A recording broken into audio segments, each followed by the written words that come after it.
from her job at Alabama State, and I would have been disbarred for stirring up litigation. Joanne Gibson Robson, is that lady fearless? And how she could know that she needed to stay in the background because you had a governor, and Alabama State being a state-supported institution. And if the governor were to find out, were to discover someone at Alabama State, this state-supported institution, was behind starting all of this ruckus, that person would have been fired. We assigned to each other various responsibilities. One of the things Joanne said she was going to do, she was going to go and get a leaflet ready so they could get out. Joanne Robinson and the Women's Political Council met that same night and that next day and drafted a letter for a boycott of the buses. Don't ride the bus to work, to town, to school, or any place. Monday, December 5th, another Negro woman has been arrested and put in jail because she refused to give up her bus seat.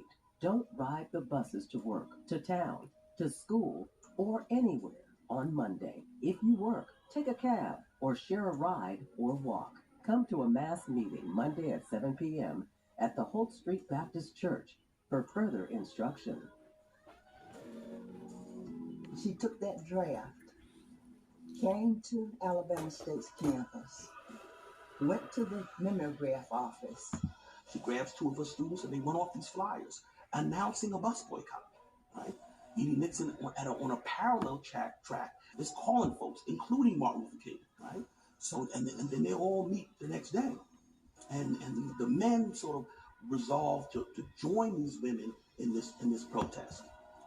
Mr. Nixon, and I told him, he said, what I'm going to do I'm going to call the chairman of the Ministerial Alliance, ask him to set up a meeting where the community can meet together on tomorrow night, Friday night, because I'll be going to Chicago and I won't be back until after that.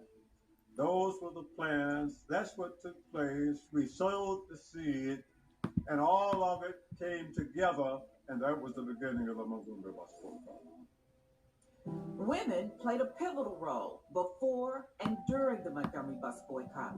Ultimately, it was 4 women, Aurelia Browder, Susie McDonald, Claudette Colvin, and Mary Louise Smith, who agreed to be plaintiffs in Browder versus Gale.